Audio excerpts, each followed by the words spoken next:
Tarihten gerçek hikayelerde bu hafta sizlere ilk çağa ait çok dramatik ve son derece ibret verici bir hadiseyi anlatacağız. Hatırlayın, ilkokul ya da ortaokul, lise yıllarında bizlere anlatılan dönemler. O gün Mezopotamya'da Akatların, Babillerin, Asurların, Elamların, Sümerlerin olduğu bir dönem. O gün Ege Denizi'nde Mikenlerin ve Akaların olduğu bir dönem. O gün Anadolu'da Hititlerin, Friklerin, Lidyalıların, Urartuların olduğu bir dönem. Ve o dönemde dünyada ilk kez parayı bulan ve kral yolları ile dünyanın en zengin devleti olan bir topluluk vardı. Lidyalılar. Başkentleri bugün Manisa'nın Salihli ilçe sınırları içerisinde kalan Sart şehriydi. Ve o günlerde bu ihtişamlı devletin başında meşhur Lidya kralı Kraisus bulunmaktaydı. Bugün sizlere Bursa'nın o meşhur Uludağ'ından sesleniyorum.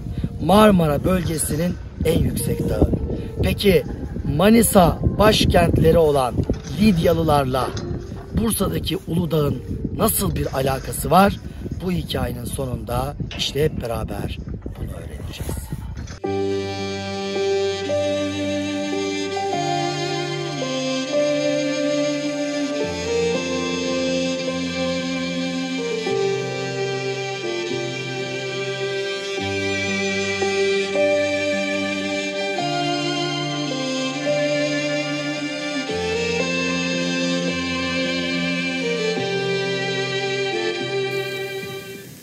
Lidya kralı Kraisus kendisine paralı askerlerden bir ordu kurmuştu ve kurmuş olduğu bu orduyla Anadolu'nun 2/3'ünü ele geçirmişti. O günlerde Frikya devleti artık hemen hemen yok olmak üzereydi ve kendisi o büyük ihtişamı ile dünyanın en güçlü adamı benim, en kudretli adamı benim, en zengin ve en mutlu adamı benim diyordu. Dört bir yana salmış olduğu fermanlarla. O günlerde bugünün Yunanistan coğrafyasından ünlü bir felsefeci Solon onun ziyaretine geldi. Solon'un sarayında ağırladı, ihtişamla karşıladı. Hemen bütün zenginliklerini ona sundu. Özellikle hazinelerini gösterdi. Ve ardından o can alıcı soruyu Solon'a sordu. Bana dünyanın en mutlu adamını göster. Solon elbette sizsiniz diyecekti. Ama Solon öyle demedi.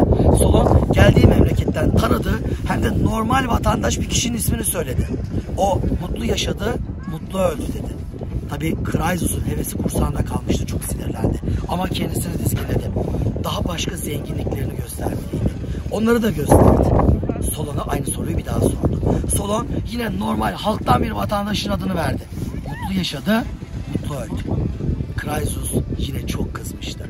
Bir fırsat daha verdi Solon'a. Yine gezdirdi, dolaştırdı. Başka zenginliklerini, kudretini, gücünü gösterdi. Yine sordu. Solon yine aynı cevabı verdi. Mutlu yaşadı, mutlu öldü falanca kişi.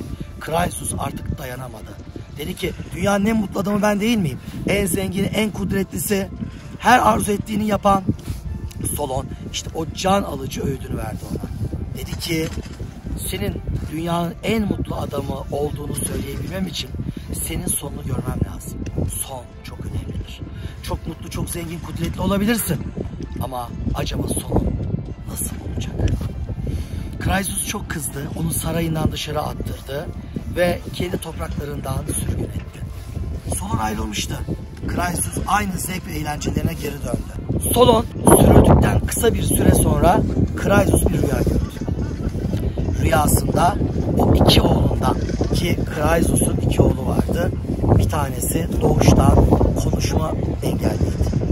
İkinci oğlu ise herhangi bir sıkıntısı olmayan, gayet cengaver, savaşçı ve avcı bir kişiydi. Adı Atis'ti. Rüyasında oğlu Atis'i gördü ve bir mızrakla göğsünden deşilerek öldürüldüğünü görüp son derece üzülerek, haykırarak, ağlayarak uyandı. Bunu çevresindekilere sordu, soruşturdu ve oğlunu koruması gerektiği kanısına vardı. Oğlunu komutanlıktan çekti, onu evlendirmek üzere nişanladı, hazırlıklara başladı. Fakat o günlerde Olimpos dağındaki, dağın eteğinde yaşayan halktan Sart başkente şikayetler geliyordu. Olimpos deyince aklınıza Yunanistan, Atina civarındaki Olimpos gelmesin. Dünya üzerinde birçok Olimpos dağı var. Ve özellikle Anadolu topraklarının meşhur Olimpos'u bugün bizim bildiğimiz ve şu an benim de üzerinde bulunduğum bu meşhur Bursa'mızın Olimpos Dağı'dır. Osmanlı Keşiş Dağı demiştir. Biz bugün Uludağ diyoruz. Bu gördüğünüz devasa dağ kütlesinde bir yaban domuzu peyda olmuştu. İnsanları öldürüyordu, hayvanları öldürüyordu, mahsulatı darmadağın ediyordu, tarlalara zarar veriyordu. Ve buradaki bölge halkı, o günün Bursa eteklerinde yaşayan halk Lidya Kralı'na yardım istedi. Lidya Kralı buraya askerler, özel av köpekleri gönderecekti. Oğlu Atis yalvardı. Baba lütfen beni de gönder. Biliyorsun ben iyi bir savaşçıyım, iyi bir avcıyım, ben de gideyim dedi. Babası oğlum ben böyle bir rüya gördüm, olmaz dedi. Ama oğlu dedi ki bu bir av, savaş değil, bir şey olmaz. Ve en sonunda babasını ikna etti. Ve babası en yakın generallerine oğlunu emanet ederek Olimpos Dağı, Uludağ'ın eteklerine gönderdi. O yaban domuzunun peşine düştüler. Yaban domuzunu kovalarken en sıkıntılı anda generallerden bir tanesi elindeki mızrağı domuza fırlatırken Atis araya girdi ve Atis'in göğsünden mızrak içeri girdi. Aynı rüyadaki gibi olmuştu. Oğlu oracıkta ölmüştü. Lidya Kralı Kraisus oğlunun cenazesi geldiğinde kulağında Solon'un o cümleleri yankılanıyordu. Dünyanın en mutlu, en kudretli adamı olduğunu anlamak için sonunu görmek lazım. Kraisus uzun bir yas dönemi geçirdi. Ama yası daha da sürdüremezdi. Çünkü sınırlarında bir düşman kuvveti belirmişti. Persler geliyordu. O gün İran topraklarında, yani bugünün İran topraklarındaki Med devletinin yerine kudretli bir Pers devleti kurulmuştu. Ve başında hakikaten çok kudretli bir imparator vardı. Dünya tarihinin imparatorluk başlığı altında kurulan ilk devleti. Persler ve kurucusu Büyük Kiros. Kiros ya da Kehüsrev diye de geçer tarihi kaynaklarda. Kiros dev ordularıyla Aksaray Krallığı'nın, yani Kapadokya'nın sınırlarına yaslanmıştı. Lidyalılarla aslında ilk başta dost olmak istiyordu. Ama Kraisus'un böyle bir derdi yoktu. Kudretliydi, güçlüydü. Paralı dev ordusu vardı. Ve bu Pers gücünü de yenebilirdi. Ve kaçınılmaz bir savaş Karadeniz civarında meydana geldi. Sinop civarında iki savaş ve iki ordu amansız bir kapışma neticesinde yenişemediler. Kraisus ordusunu Sardes'e, başkentine çekti ve büyük bir kısmını dağıttı. Mısır'daki müttefiklerine haber gönderdi.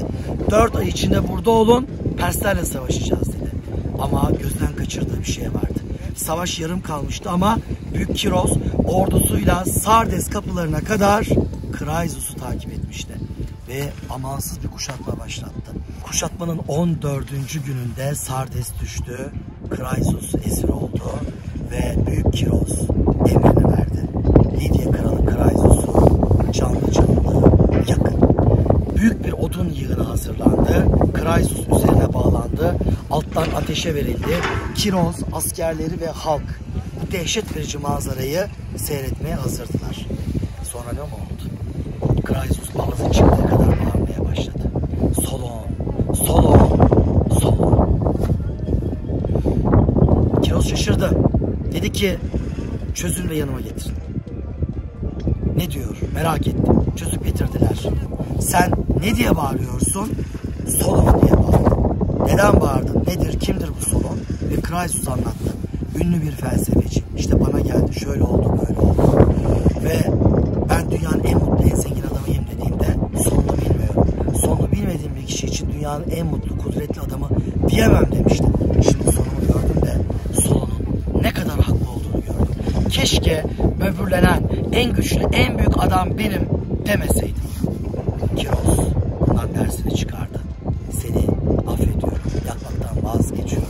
Çünkü ben de kendi sonumu bilmiyorum dedi. Hakikaten Büyük Kiros bence doğru bir tavır sergiledi. Çünkü aynı Kiros yıllar sonra büyük bir sert kayaya çarpacak, Saka Türkleriyle uğraşacak ve Saka Türklerinin kraliçesi Tomris tarafından öldürülecekti. Hepimiz insanız. Hepimiz bu fani dünya hayatında kısacık bir ömür sürmeye geliyoruz. ve büyük bir çoğunluğumuz kalıcı olarak burada kalacağımızı sanıyor ve bu geçici dünyada sizleri tenzih ederim ama kalp kırıyor, gönüller yıkıyor ve basit dünya tamamı için neler neler yapıyoruz. Halbuki kendi sonlarımızı, akıbetlerimizi azıcık bilseydik ne kadar doğru, ne kadar düzgün insanlar olarak yaşayacaktık. Şimdi bu hikayenin sonunda herkes kendisine sorsun. Dünyanın en mutlu insanı ben miyim diye. Dünyanın en mutlu insanı kimdir biliyor musunuz? Adının okunduğu sela verildiğinde bunu duyanlar hakikaten güzel bir insandı diyorlarsa arkamızdan dünyanın en mutlu insanı işte bizizdir.